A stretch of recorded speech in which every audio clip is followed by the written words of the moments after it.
All right. I'm here with Brad. Brad Reed, thank you so much for joining New Camp's Campfire, show number 3. And this is going to be a fantastic one with Brad. I'll let you introduce yourself, Brad, and then we'll get into it. All right. Hey, everybody. I'm Brad Reed. I work in software development right now. I was a police officer for 11 years. Then I did the New Camp's full stack coding boot camp, and now I'm working as a software engineer on a contract with Home Depot, and I'm also teaching React Native at New Camp. So I am here on every side of this platform. Exactly. And it's you've been so engaged in the Slack community and so helpful. It was really obvious that we wanted to have you on the show. So, and you joined actually last week with Laurie as well. So we got a preview of you there. Just want to say hi to the folks joining as well on YouTube or LinkedIn or Facebook. I see Bingle is here. Thanks for joining. Drew is here as well. Sean was already saying congrats to Brad. And so we're going to go into your story and and how you started and how you got where you are right now. Um, Before we do that, I need to say a few things. One is on Monday, the early bird rate for full stack is expiring. So if you are interested in joining New Camp and want to join full stack, you better do it before Monday because after that, it's going to be slightly more expensive until next week, 5 weeks later. So don't forget to do that. And then there's going to be also on the chat, you're going to see the Nightbot providing you with the link. That's the link that you can click to actually join Brad and myself live and ask any question or just have any conversation with us.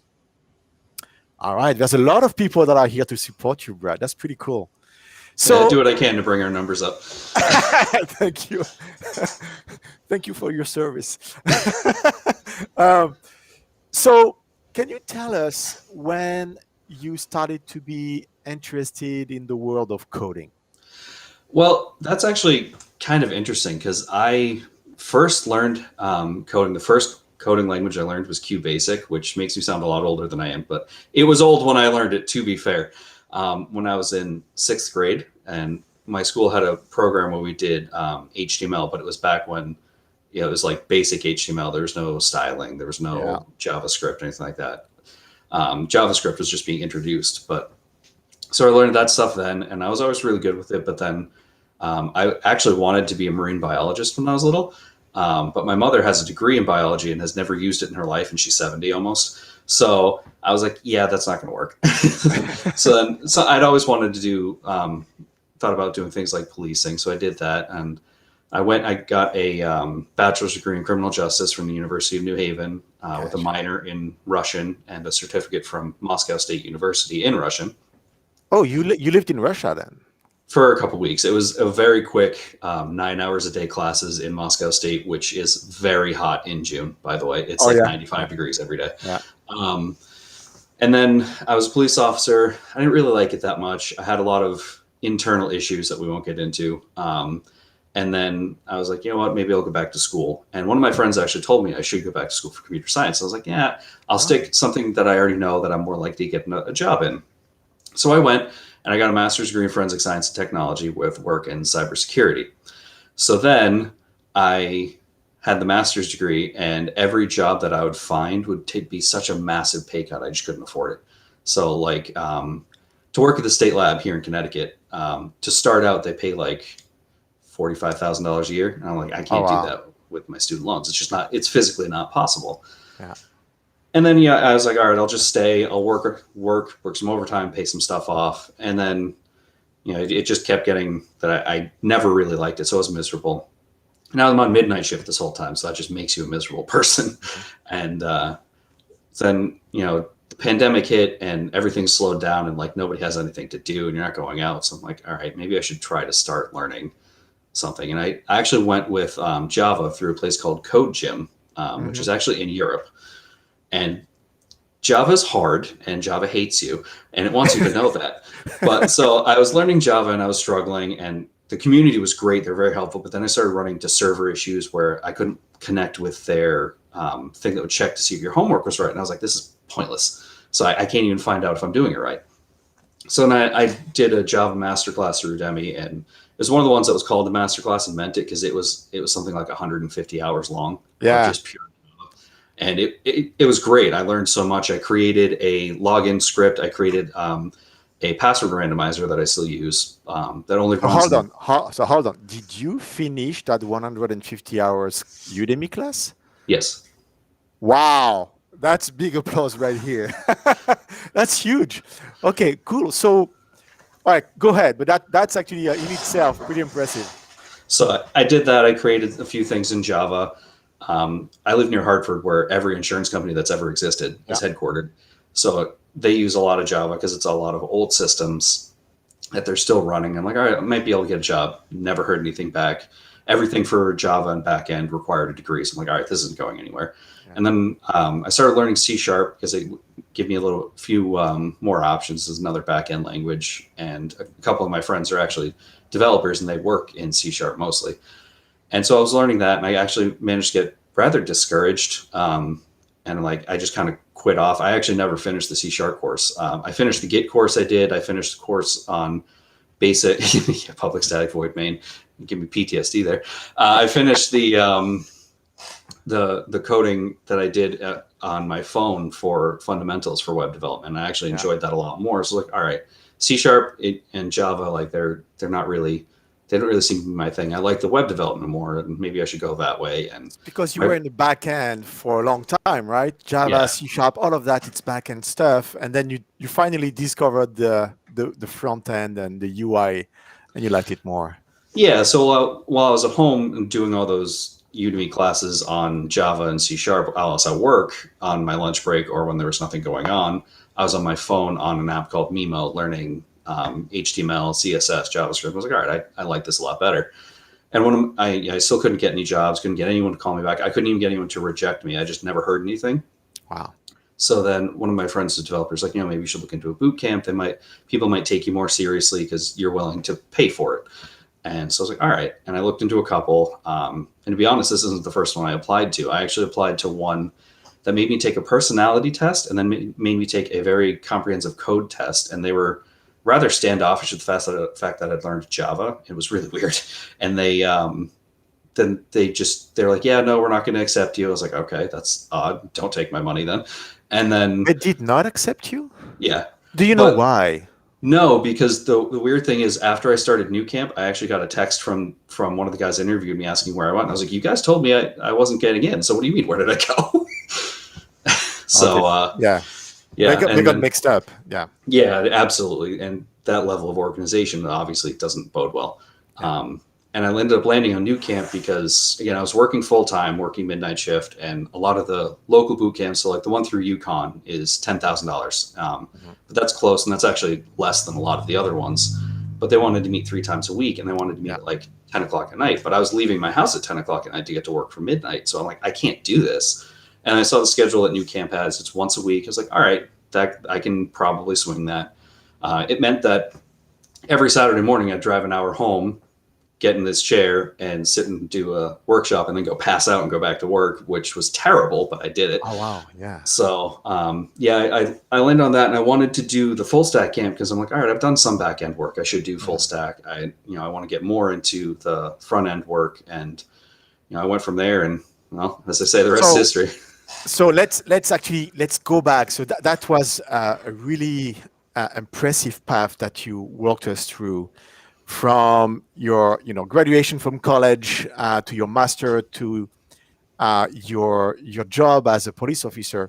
Can you go back to the time where you graduated from college, I think, then you went to Russia. So you were in a situation where you were going to go into the police department and you had to pay back your student loan. Yes. Can you tell us a little bit about that? Because when you and I were chatting, you were describing to me how that had a really significant impact on your decisions to do something else, right? And how that has really, I don't want to put words in your mouth, but the burden of it kind of had a significant impact. Can you tell us a little bit about that?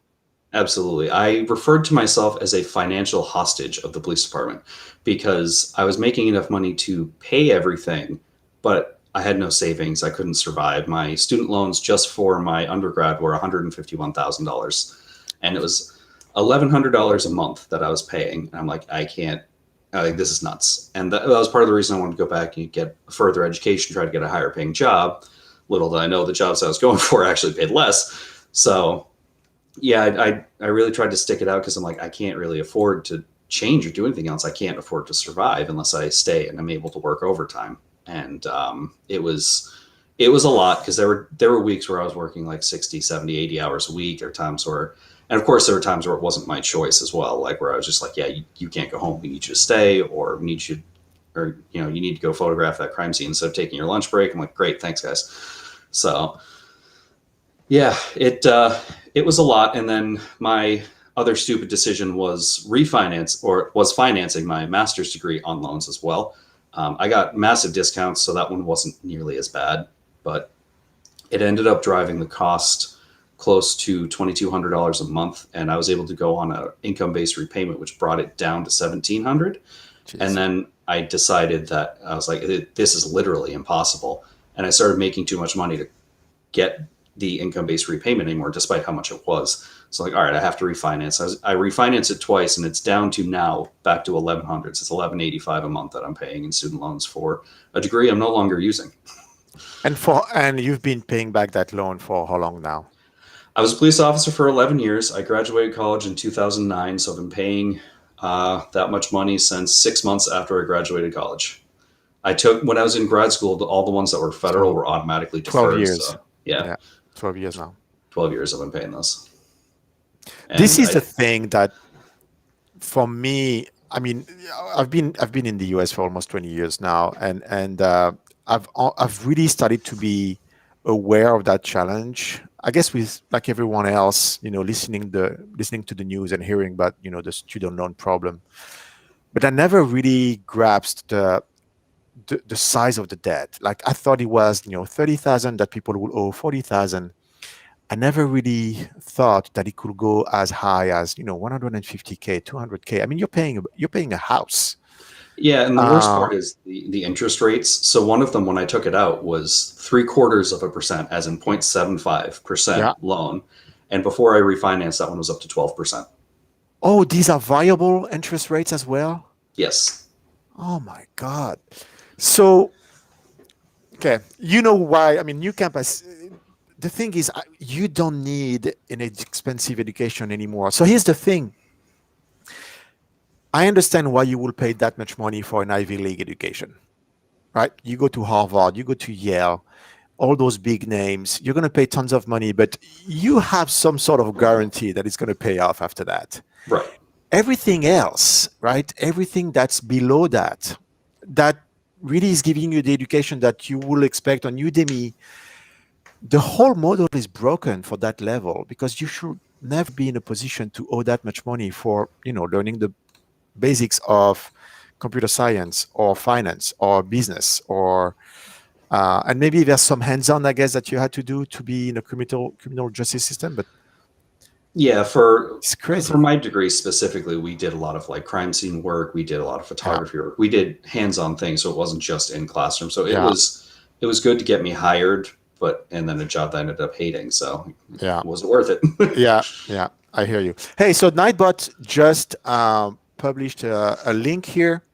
If you want to join Brad and I, you can click that link and it should bring you here. It should bring you with us, and I'll bring you on the stage, and you can have a conversation with us. So don't hesitate. I know it can be scary, but we're not scary at all, huh, Brad?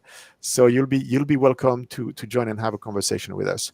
So um, we talked about how you joined the boot camp, and we can going into the space of what you've done after the boot camp. But let's talk about that coding boot camp experience. You had a ton of learning experiences before. You did the traditional education, college. Then you did Udemy. You did online. You did all of that. How different was it to join a coding boot camp? new camp, but tell us how different it was for you to, those 22 weeks. What surprised you? How did you feel about the whole experience? It was definitely different because, like, when I was doing the stuff from Code Gym, I was entirely by myself. I mean, I had a community, but there's no one to like talk to. And then doing Udemy, you're 100% all on your own. You're doing the whole thing. If you're stuck, you're that's it. So I did this. It was helpful to see other people and talk to them about the same things because sometimes the best way to learn something is to teach other people. So like. Yeah. I would work, I'd have rotating days off. So sometimes my days off would be like Monday, Tuesday, I'd finish the whole week's worth of work. So then I'd, instead of just finishing the whole week's worth and just dropping off and forgetting it, I'd go on Slack. I'd try to see if anyone needed help, try to help them because it would make me keep thinking about it, even though I wasn't doing it myself. And I think that helped a lot. Granted, my schedule is terrible because, I work midnight shift. I'm doing classwork. When I was doing React, it was classwork every single day. I wasn't helping people as much because React it's a lot. It really is a lot. And, so I'm doing hours of work every day. And then, so I'd get up at 3 in the afternoon. I'd work out for a little bit. I'd have some food. I'd code, cook dinner, go to work, repeat. So that was my life for 22 weeks. Okay, so night shifts. And the Saturday workshops are from 9 a.m. to 1 p.m. So were you taking a break from your night shift and then going back? How did you handle those Saturday workshops? So what I would do is I would drive home. I would get in the door, have about maybe 10 minutes at most to get my computer on and log in and do the workshop. And then I would, my brain is weird. So I would usually do the whole workshop project while whoever was giving the presentation. Yeah. Like I can't focus on one thing at a time. I have to do like more things than one. So I would do that. And then I'd either help my classmates or be like, I'm done. I'm going to bed. But so that was at the end of your night shift, actually, right? That was right at the end. Okay. Wow. So yeah, I'd get home, I'd do the workshop, and usually I'd end up in bed at like 1:32, and then I'd get up at like 9, leave the house at 10 p.m. to get back for work midnight to 8 a.m. Wow. Well, that's really impressive. Lots of commitment on your end. So we have someone joining us, Michael. Michael, I'm going to bring you on the floor. All right, you ready for it? So, hello, Michael. Hello, guys. Nice to meet you. I'm nice well. to meet you. How's it going? Oh, bootstrapping it. Oh, cool. Absolutely. Yeah. So I have a question. Because as I'm going through full stack from a background in database management and entertainment, 25 years about how transferable, all that you've done, being a police officer and everything else, how transferable is it to bring all of what you know into programming? It can be, depending on your path. So right now I work for the Home Depot, and I was talking to someone on the cybersecurity team, and they have a lot of people who used to be detectives who did the same thing. They'd go through a boot camp, they'd learn, and then they'd go that way. I do front end work, so for what I did, the only thing that really mattered was I was a forensic photographer for my shift, so I was taking pictures, and I had an eye for design because I'm a photographer on the side, and that was the only thing that helped. Meanwhile, I can't really design anything, but if you give me a document, I can code it into existence on the front end and have it look right most of the time, I hope. How do you think your entertainment background will match, Michael? What were you doing in the industry, or what maybe are you still doing in the industry, in the entertainment industry? Sure. I still run a small entertainment client services company, and I have a documentary film that's in the film festivals, and on the back end, I was able to support the director and do uploads and video and do basic video editing there. Squarespace, basic edits on my websites. I've got 4 websites. The social media and I'm a performer. I'm a singer, musician, play the piano. I pounded the pavement in New York City for a good 25 years. Oh, wow. And then I got into database management for nonprofits. So I worked only in the Razor's Edge, a Blackbaud product, for, like I said, 25 years. So I got very masterful at managing that software. And, I got good at queries and all these things because the database is rooted in SQL. Mm-hmm.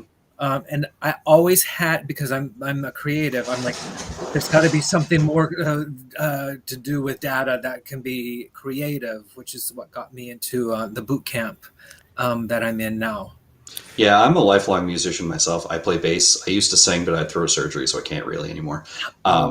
And I ran a live sound venue in college. Actually, I did all the lighting and sound design for that. So okay, it that stuff translates a lot better than what I did for actual work. So like, aesthetically what looks good, even if you're not good at designing like me, what looks good when someone else designed it, or you can tell, no, that's not good. Let's do this instead, and then make it happen. Yeah. Yeah, we have a lot of students who actually, Nick, who was the first guest, was also a music teacher, and he was describing how that really translates into coding as well.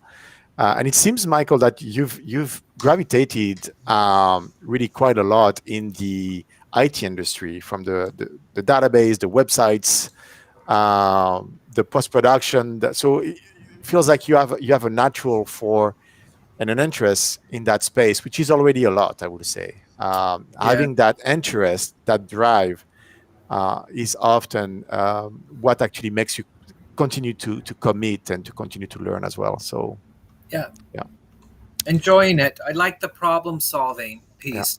When there's something not going on, I don't mind going in and find out why that line of code is not doing its thing, which my instructor is he's like, this is good. I mean, if you like debugging, that people will quit because they can't handle the debugging experience, like having to spend hours finding a silly bug. If you enjoy that process, it's a lot. It's really a lot, that because you're going to be in that space of debugging for a long time, and it gets better. What used to take you an hour to debug is going to take you maybe 20 minutes after a while. But yeah, if you like that process, it's already a good thing. Great. Woohoo! Yeah. Thank you for joining, Michael. Yeah, thanks Michael. Thanks. All right, take care now. So Brad, that was really great. Brad, can you describe to me so you've graduated from New Camp, full stack, the full stack boot camp, and you're starting now at the second phase, of the journey, which is finding a job. What surprised you in that process? And can you also tell us a little bit about what you felt you showing that you were a police officer meant for this job search? It was a lot. I mean, I think I threw probably 350 job applications out there.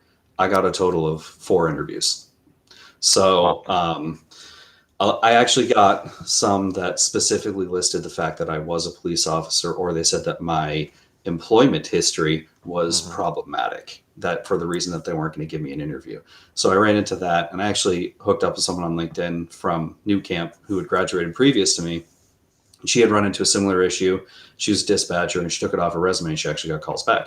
So I'm like, it became an issue, and I was very open about it on LinkedIn, which, by the way, if you're looking for a job, LinkedIn is a lot more important than people think it is, because I actually got 5 different interviews, or scheduled interviews. Some of them didn't happen because of I already got a job, from just people contacting me on LinkedIn saying, hey, I've been following your story. I saw the things you're posting that you're working on, and it mixes with what we're doing. Can you have time for an interview? It actually hooked up. People reaching out to you directly. Did you apply to their position, or did they just reach out? Nope. I actually got another one today. Someone saying, I took a look at your profile. I like what you're doing. You look like you'd be a good fit. And it's a place in Hartford. And they're like, you might be good. You're down the road. You're working on the things that we do. Would you have time for an interview? I'm like, no, because I'm fine where I am right now. But it is something that does happen. It's rare. It can take a long time. But like, I've got this job because I was complaining about the problem of issues because I was a police officer. Yeah. And a dude named Dustin, I forget his last name, on LinkedIn actually contacted me. He's like, hey, I used to work for a federal agency. I'm not going to out him. And he was like, I know a guy who's a recruiter who recruits for tech. And he also was a cop, and he was a state trooper in Colorado. He's like, you mind if I give him your info? I was like, yeah, sure. Why not? I don't care. I'll talk to a recruiter. And that recruiter was actually able to get me the job that I have. So, yeah, finding a good recruiter is another thing, because there's a lot of recruiters out there that are scams that make you pay a good professional recruiter that works for a staffing agency or recruiting firm. They will get paid by the company that hires you. They will not be paid by you. Absolutely. They're paid. They're not going to get mad if you tell them, no, I don't want to talk to you. Like, some of the scam ones will get angry when you say no. And I've had that happen. And I've talked to a lot of people from New Camp about scams that keep coming up. I've talked to a couple of people out of scams that they were almost in the process of, because I was able to catch it in time. But like a good recruiter, they get paid per connection they make. So they send you an email, they get paid for that. They get paid more if you get hired, of course. So they want to get you hired. And so they will work to get you hired. And that's probably the best advice I can have. Again, I mean, there's gonna be ones that are make you pay them, and that's probably not really a good process. Look for like a staffing agency and see if they have openings for coding and apply there, because that's basically what I did. He just sent the job description to me instead of me applying out of the blue. Yeah. Hey, we have Michael joining us. Right before we get to you, Michael, I just posted the link to your LinkedIn profile. Because what you do really well on LinkedIn and on Slack as well is really having a presence, right? You're posting, you're dialoguing, you're putting yourself out there. And a lot of people don't realize, to your point, how important it is to be visible. Like Brad, I know you because you were vocal in the Slack community. You were not.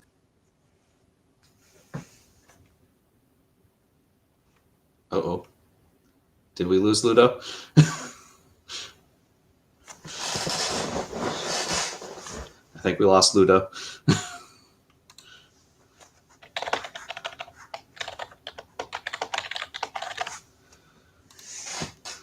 Yeah, but I don't know if you guys can still hear me, but yeah, I think Ludo just froze on me. Yeah, you really do want to be on LinkedIn as much as possible. You want to make a presence and make sure that people see what you're doing. Because like I said, I had people contact me like, hey, I followed your story. I followed all the things you were doing. And it can get you, even if it doesn't get you a job right away, it can get you good connections down the line. It can get you what you need for a certain job, or you may be able to get you past some of the recruiting issues. Oh, and there he goes. I think Ludo is restarting. So anyone in the live chats, if you post anything, I'll be able to read it and I can answer for you. I did not have someone help me with my resume. I wrote my own resume through a template on Microsoft Word. It's not great. Hey, there we go. Ludo's back. Oh, wow. That was scary for a minute. Because I could still hear you.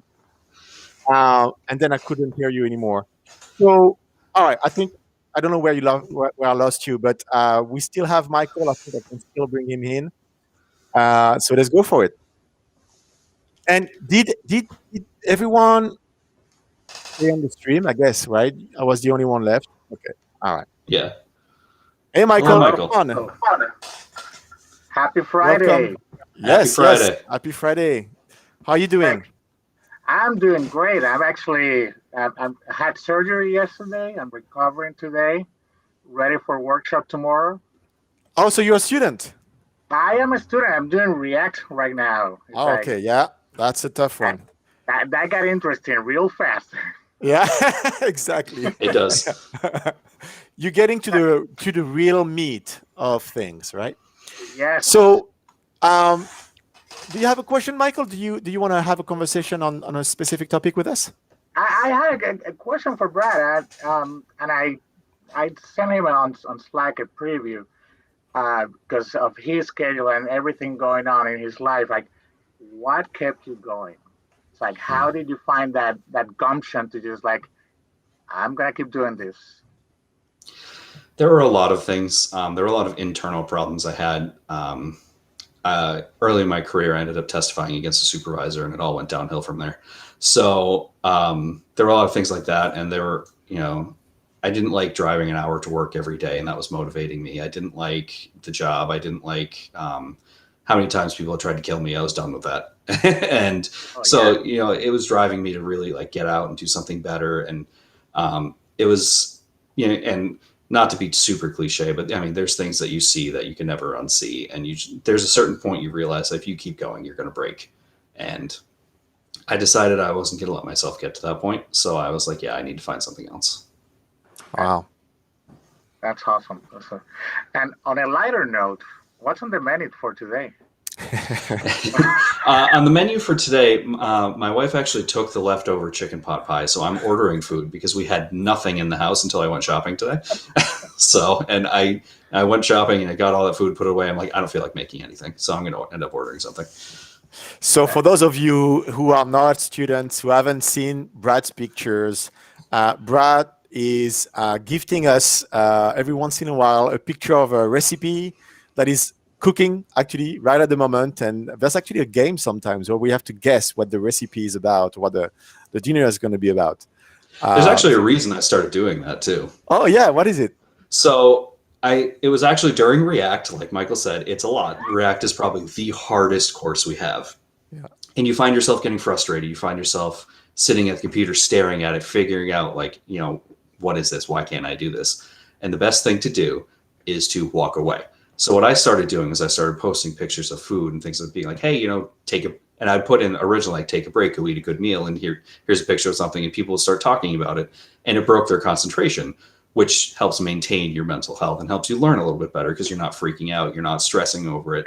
And then you come back, and sometimes walking away actually allows you to think about the problem and solve it when you subconsciously. So you come back and you're like, oh, well, that's how I do that. And that's why I started doing that really. So when you cook, do you think about other things? Is that actually a mental exercise where it frees you from kind of concerns and you can think freely of stuff when you cook? Before I was a cop, I actually worked as a cook at a grocery store in Massachusetts. So to me, it's just like going through the motions. I don't really have to think about it that much usually. Yeah. My React Native project was actually a recipe app, to be honest. But yeah, so I would just do it, and like I'd put on something on YouTube and just have my phone sitting there and just completely space out and be somewhere completely different, and then come back later and be like, oh, okay, and take a look at my code and be like, oh, what was I thinking? Why did I do that? Yeah. And then there you go. Cool. Hey, Jamie is sharing something with us here. As the daughter of a retired sheriff, he was injured on the job after 27 years and medically retired. This is so awesome. Yeah, I can hear you, Jamie. Yeah, a month ago, in 3 days, I was thrown over a cliff. Or a year ago, in 3 days, a year ago, I was thrown over a cliff. So yeah, I feel you. It is. Wow. Well, it's great to have you here today. So actually, I think it's a great segue. And thank you, Michael, for joining us, by the way. Thank you for your questions. Good luck with React. Thank you. React is the deal. All right. I'll see you online at Slack. So Brad, you had those experiences looking for a job, but tell us your experience interviewing for the job that you're in right now. Tell us how it happened. The sequence of the interviews and stuff like that, and how you got the offer. Can you walk us through that? Sure. It was actually completely atypical. So this job that I'm in now, I work for the Home Depot. I'm a contractor through Optimi Staffing Services, and the recruiter from Optimi sent me the job description. He's like, hey, is this something you look like you can do? I said, yeah, sure, great. It was mostly back end because he's a Java recruiter, so it was a Java focused job.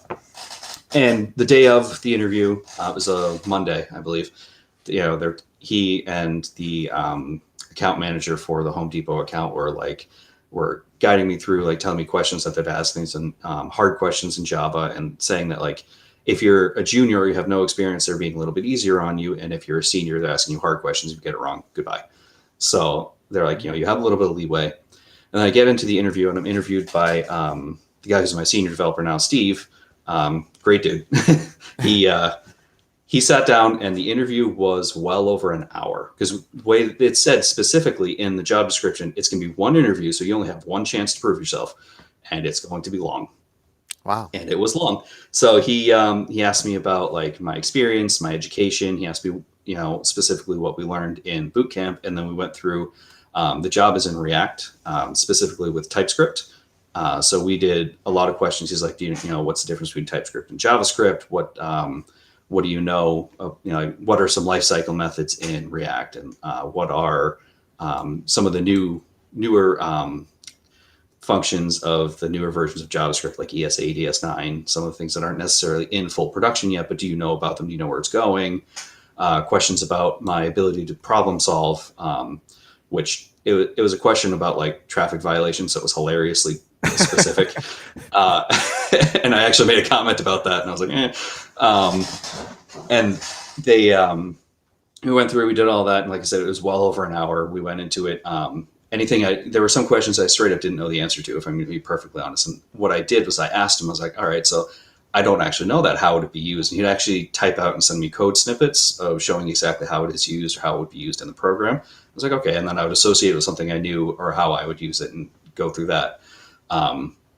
I wasn't super confident that it went well because, like I said, I got a few things wrong, and he specifically told me I was overcomplicating an answer to a problem that he asked. And then the next day, actually, I got a call from the recruiter saying that they had a job offer for me. Wow. And that it was contract to hire, so it'd be 6 months contract with a high chance of being converted afterwards. I was like, that sounds great. So he goes over like the amount of money they're offering and everything. What do you want? What's the offer you want while you're contractor? What's the offer you want when you're converted? And we went through all that and everything. And then I got hired, and I was given almost exactly 2 weeks to get out of my job as police officer and start. And then from there I started, and I'm working on a team now in the my account self-service portion of the website. That's awesome. And so you've been working for them full time for how long now? A little over a month. I got hired. My date got pushed back because supply chain issues are the bane of everybody's existence right now, and they couldn't get me my laptop. Oh, yeah, I remember that. So they pushed me back a little bit. I started on the 29th of September, and then I graduated the boot camp on the 4th of October. So technically I got hired before I graduated. And then from there, it took like a week or so to get the laptop, then get a login information, and then join the team, see what everyone's doing, read through the code, look at the code base.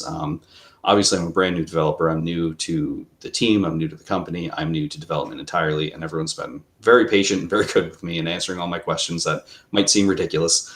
But it was a short process, shorter than some others. But I did have another interview that I failed that was like that too, where it was one interview. They're asking you technical questions, they're asking you personal questions, doing the whole thing in one. Mm-hmm. The problem with that one was they posted a web dev job, but they wanted a database administrator. So all the questions they're asking me, I couldn't answer at all. I was like, I have no idea what you're talking about. So can you tell us a little bit about that 1 hour? Because I think what you experienced is what happens most of the time when you're not interviewing in a big company like a FANG one, right? And I know a lot of students and graduates, they fear, the data structure and the data structure interview or the algorithm interview. And they're like, I need to do more lead code and I need to do this. How much that interview included really hard algorithmic questions? Can you tell us a little bit more about that? Sure. So the job I have now, because it's entirely front end, actually didn't have any of those like super hard questions. Yeah. Like they asked, like, do you know how to manipulate an array? Which, because we do that all the time in React. We did that in React Native. So, and I actually showed them the graphic that I sent people. I was like, this is how I help people remember it, and I keep it so that I can see what it does and everything like that. The one that I failed actually asked me a lot of high intensive questions like that. So they asked me like Java hash maps and binary trees and search algorithms and things like that. On the one that was backend focused. Yes. Yeah, that makes sense.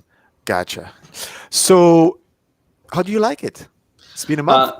So far, it's great. Like I said, everyone I work with is really nice. They're very helpful. I am behind, but we actually ended up mostly being a new team. So it's working well because there's only one person that really knows the code base, which I feel really bad for him because we ask him so many questions. He's a great dude. So it's going well. I'm much happier. I have much better quality of life. I work from home because technically the office is in Austin, Texas. So I'm the only one who's on as early as I am. Like I'll start at like 7 a.m. or 8 a.m. my time here in the Eastern, and they're all still asleep. So, Yeah. Things like that it takes some getting used to. I see a question actually that I'm going to answer real quick. Someone asked me Go for it. how many projects I did before I got Oh, hired. yeah. So I did a lot of projects, but they were all spread out. And it's not the number of projects you do. The only projects that I only spoke about to Home Depot, who hired me, were my React Native app, where I made the recipe app that I have, and I have that repo on my resume. And then I spoke about, because of the job description, I made a full stack app that used React front end and Java Spring Boot back end with an AWS S3 storage bucket. I didn't get it to work all the way, but I built it. And I was very upfront about that. I was like, I had problems with the cloud issues. I couldn't get AWS to work. It would not authenticate no matter what I did. But the Java's running and the React is running. So those are the biggest projects I did. Another project that people tend to like is I wrote a login script in Java when I was learning that. And then I wrote a more complex version of it in C# that required it storing data. And then I did something similar through New Camp when we were doing the node with authentication. So I was able to show progression that way. Do you think those projects helped during that 1 hour conversation with the person that hired you afterwards?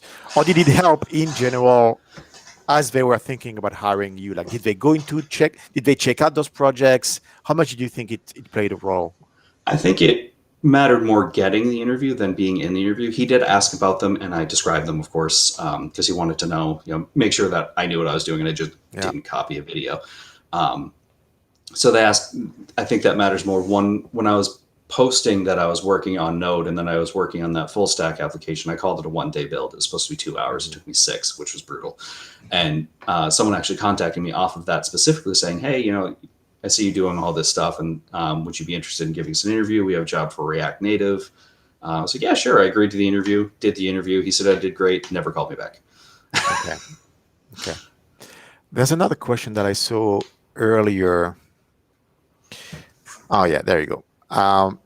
John Juan is asking, can you see it? Can you read it on the screen? Yes. Okay. So in New Camp, there is actually a career planning course. I never ended up taking it because I got hired before I finished. So I missed out on that. I might still take it just because it's good information, because my resume is atrocious. But I learned some of the data structure stuff when I was learning Java and C#. I didn't do as much algorithm stuff, but I learned like what is a hash map, what is a hash tree, what is how to use an array list, how do you sort an array list, which in Java there's multiple ways, and if you want to, you can kind of be smart with them and just use the collections and just do it in collection sort method. Yeah. It works, but they don't like that answer. Yeah, if they want you to recreate the method. Right, which you're never going to do that in real life. Exactly. I have friends who are developers who say they hate when people ask those questions because it's pointless. Yeah.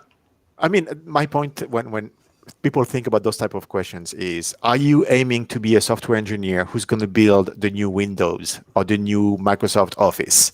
That makes sense when you're at that level of engineering, right, and product. But to build websites, back-end, front-end, you don't need to reinvent the wheel. No. So if you want to join this conversation with Brad, the link is here, url.newcamp.co/dial-in. Click it, have your mic and camera ready, and let's have a conversation. I saw another question. There we go. Tiffany is asking something here. You saw it as well? Yes. Yeah. And so, you are a React Native guru now. I wouldn't say I'm a guru. I am a React Native instructor for New Camp now. But if you want a goal in, words. If your goal is React Native, just like with React, you need to work a lot on array methods and array mutation methods, as well as lifecycle methods within JavaScript itself and in React. So you want to look. So in React, lifecycle methods are things like component will mount, component did unmount, things like that. For React Native, because it's a framework, some of those things are a little bit different. So you want to look into that as well, and you need to really get comfortable with the imports and the components, the Java side of JavaScript, as it were, in that in that instance, because that's the most like JavaScript ever gets is React.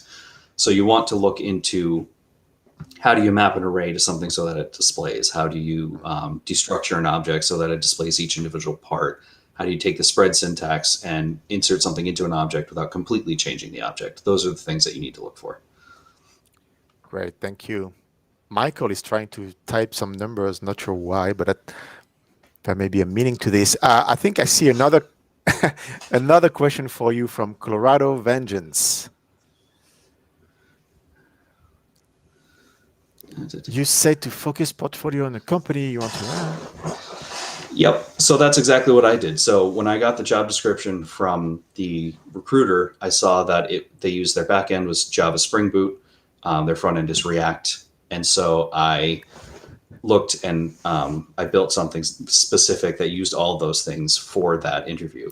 If you're looking at a job in the posting, they should always tell you what frameworks, what libraries, everything you're working in. So give an example. If someone's using the Microsoft stack, that means that your backend is going to be C#, your front end might be React or Angular, and you're going to be looking, if you're doing any kind of GUI work, you're going to be working in C++, which that's another animal. But you look at things like that and try to find, like, even if it's just a YouTube tutorial on a video on these things, if you've never done it before, because if it's your first time, do the YouTube tutorial. Second time, change it. If they had you build this app a way that takes you click on something and adds it, well, now make it drag and drop instead, and do something like that. I'll always look at what versions of things they're using too, because that's very important. We have run into some serious issues with versioning of Node here and at Home Depot, and that is something that strikes us all. It took 3 days for me and one of my newer coworkers to get all of our NPM stuff working because we had to force version it. And so that's something you have to look at too, is it going to work with what you know? If not, install packages that are going to be similar.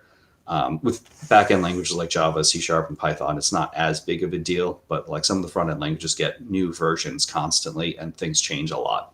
So you have to make sure you're cognizant of that. Yeah, no, that's a good advice. And I saw you posted on Slack a way to actually switch from different versions of Node, which I was not familiar with myself. That seems like quite advanced. Speaking of which, have you shipped a feature yet in your new job at Home Depot? Or shipped a ticket or no? Not yet? Well, we're in a code freeze right now coming up on Black Friday. We're not changing anything on the site because that would be a very poor idea. So technically, no. I am currently working on something for cancellations that don't go through, like how to display it differently. I did a small feature switch in HTML with meta tags and changing the color of the banner for whether you're a pro customer or a consumer. And that was just a quick thing that I did. Cool. So it's going to come up soon. You're going to have something showing on the screen that's totally yours. Yeah, absolutely. Cool. So the mystery of the numbers is solved. Michael spilled his hand sanitizer. I hope the keyboard's clean. Yeah, I hope the keyboard still works. So let's talk about now. So we reached out to you, or we talked about it, and you said, "Hey, maybe I could do it." React Native. A lot of people really enjoy React Native. It's also quite painful to set up, and we have a ton of instructors who actually are like, you know what? I'd rather do the easy thing. React Native is painful sometimes, and so we keep looking for new React Native instructors, and you've been so good with it. Like, it feels like you have the formula down on how to set up your React Native environment, that you actually are now a new React Native instructor. Have you delivered a React Native class already or not? My first one is actually tomorrow. Oh, so it started and the workshop is tomorrow. Yep. Okay. My first workshop is tomorrow. One of my students actually has an M1 Mac chip and had an absolute nightmare trying to get her Android Studio to work. But we found something through Matt Moser, of course, who found something that would work because I was trying to basically brute force her through it, just force it to finish, even if it's giving you errors, and we'll go from there. And he found something that allows it to work. But other than that, with React Native, if you can't get that emulator working, just use your phone. I ended up doing that. Yeah. No, totally. There's a ton of, I'm reading the chatter on the web and different forums, and there's a ton of talks of a lot of oppositions really looking for React Native developers. Like it's a niche, but it's a niche where you actually have a lot of opportunities and people looking for developers in that space. So I think it's quite cool. Yeah, it's growing. I actually posted an article not too long ago when Oh, you have? Yeah. the Coinbase, it's a cryptocurrency trading app. They recently switched to full React Native. And then Uber actually runs on full React Native now, which means that also now Drizzly works on React Native, and now any Uber Eats app is on React Native. So a lot of people are going to it because while Flutter is good, it can sometimes slow down development. React Native can have faster development, which means better profits. So of course that's what they're going to go with, and it doesn't require learning a new language. Whereas like if you try to do Flutter for anything, you will end up having to learn Go and Dart, and that can take up more time. Cool. There's Emmanuel is saying, yeah, React Native is fun. I enjoyed the class. A lot of people have a hard time with React. And we have one video at the beginning saying, you're going to enjoy it in React Native. And I think there's a lot of people actually find that to be true. You're experiencing a huge amount of pain in React, and then suddenly, for whatever reason, it becomes clearer when you're in React Native. Yeah, I think it's the reinforcement, because I had that issue. Yeah. Like I struggled a little bit in React, and like the Redux stuff made me like want to bang my head against a wall. Yeah. And then you get to React Native, and you find out you're just doing it, and things that you didn't think that you remembered, you just type it out. Yeah, that's cool. There's a question from Kristen. Is your new job easier or harder than expected compared to doing projects on your own? I would say it's harder because I had only ever done one thing in TypeScript anyway, but not only that, Home Depot has 500,000 employees total, and there's a lot of people in tech if you're going to have that number of employees. So a lot of people have touched the code. A lot of the code is different. There's a lot of, even just the two apps that I work on, there are so many files, so many components, just being new, trying to find the right component to edit, to do what I need. Like today I had to ask for help with that because I was like, I've been sitting here struggling. I was like, John, I need your help. So things like that. It makes it a little bit harder, but it's worth it. If you have a good team, it's not going to matter. They will help you. If you have a team that doesn't help you, maybe look for a new job. Yeah, no, totally. Yeah, especially when you have a complex code base. If you spend too much time and no help, it's going to come back to you at some point. People are going to say, hey, what happened? Right. So do I shout or scream that question out? What do you think? So I don't know if anyone knows, but there's a rule. If you use caps in your messages, that means you're screaming. So travel. I don't think you're screaming, but just so you know, that's the meaning of it. Do you need math? I think it's actually a very common question. Do you need math to learn full stack? It is a common question, but I would say no. So, obviously basic math, you need to know a few things. So you might have to do a quick sort of an array, but there's Google for that if you really need it. If you want to do something that needs math, you're looking into data science, and you're looking into things like Python and R and Tableau. You're not looking into the web development side, really. Yeah. Oh, that's another great question, I think, from Mahmoud. We talked about Redux and how Redux is kind of painful to learn. And by the way, we're still in the process of switching things over to more hooks. It's going to come at some point. We're a little bit behind, actually quite behind on this one. It's never a bad thing to learn Redux. There's a lot of code base using Redux. It also introduces you to classes and object-oriented programming, which also is not a bad thing to learn. If you only know functional programming and you've never been exposed to object-oriented, at some point you're gonna miss on something.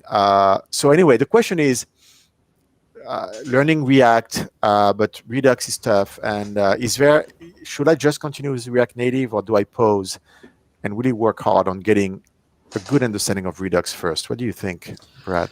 So I struggled with the Redux stuff in React, and I was like, you know what, I'm just going to power through. I did the React Native class, and you basically do not necessarily the same, but similar functions again. So it is the reinforcement that you're looking for without having to really get comfortable in one. The only things that are different are like displaying things on the screen are a React Native element component as opposed to just typing something out in JSX. So other than that, it's a lot of the same information, and it helps reinforce it a lot. Right. And if you really hate Redux, if you want to use a good state management library on your own projects, look into Recoil. It'll help you get in a little bit better, and it's a little bit lower level, so it'll get the concepts better down, and you might understand Redux a little bit more. We've had a graduate 2 weeks ago. Were you on this call, Brad? I can't remember. No, probably not, because you graduated before. A graduate who learned Redux in our bootcamp, and then on his portfolio project implemented hooks. And if you can do that, that's awesome, because then you know both. And as I said, there's a ton of code base that will be on Redux. I was told recently from another graduate that person was participating in a migration project so that the app will migrate from Redux to hooks. So you can actually do both. And I would have said the same thing, Brad, with regard to continuing to not React Native or taking React again and again. I think the repetition and the different context makes it's a good way to kind of internalize Redux a little bit more, and that's what I would recommend as well. All right, we're 4 minutes away. If anyone wants to join us live, the link is here. Also, don't forget, this coming Monday is when the early bird rate expires for this session. Then you can get it 5 weeks later. But if you're thinking about joining the Full Stack Bootcamp, it's best to register before this Monday so that you still have the discount. What else? I see a question from Michael about programming languages and other conversation languages. Oh, yeah. So programming is always done in English, which you see jokes all the time about how it's done in American English, and British people get angry about how we spell color and things like that. So generally it's done in English for just to be uniform across the world, to make it easier to learn too, so teams can talk to each other. Cool. All right, let me see at the questions that I had. I think we've covered most of what I had. Actually, one question for you. I guess we kind of covered it. I wanted to ask you about how you handled all the pressure for your time while you were in the bootcamp. So you're married. Do you have kids? No. No kids. So how did you handle, the pressure of, being in a relationship, being married, having a family, a job that was super intensive? How did you handle all that? Most of the time I handle it pretty well. I would be able to power through things really quickly and then just veg out on the couch for a couple of minutes before work. It's a lot to juggle, but my wife expected it. I told her, it's a lot of work. It's called a boot camp for a reason. It's like the police academy all over again. It's a lot of information and not a lot of time, and you either keep up or you don't. So she knew what to expect, and it was a lot. It was difficult, but it was doable if you have the right mindset. Yeah. Jason has been trying to join us. I think I've seen Jason pop into the screen here, but disappeared. And I don't know, that could be me as well, since I had a bad internet connection for a while. All right, any additional question? Otherwise, I think we're pretty. And maybe, do you have a question, Brad? Do you have something that you want to ask? I don't really have any questions. No, I mean, obviously, I remember last one of these we did, someone was asking me like how to transition out of law enforcement and things like that. So if anyone has any questions, find me on LinkedIn. You can find me on Facebook. If you're in New Camp, you can find me on Slack. So, just find a way to get in contact with me. Ludo posted my LinkedIn profile, so you guys have access to that if you need it. I'm looking for it again. Oh, it's before I disconnected, so I don't have access to it again. All right. Oh, yeah. Michael, best advice before starting the bootcamp is to have that conversation with friends and family. Oh, yeah. Absolutely. Yeah, you really want to have that conversation. Pretty much tell people that you may have to not be available during a weekend because you have to finish an assignment. All right. Hey, so Brad, we're going to call it. It was wonderful to have you on the show. Thank you so much for joining. I know it's late for you. It's 7 p.m. I wish you a great weekend. Bingle, I see you, and I know, Bingle, you've been hesitating to join us live. So maybe one day, maybe next week or the week after, you'll join us as well. I'm Yeah, looking she just forward said to she that. registered for Full Stack too, so she'll be joining us on Slack. Brilliant. All right. Well, thank you very much, everyone. Thank you for joining. Don't forget to register, like, and subscribe the stream. That's what I need to say as well. I'm not used to that, but again, have a great weekend, everyone. Take care. Thank you, everybody.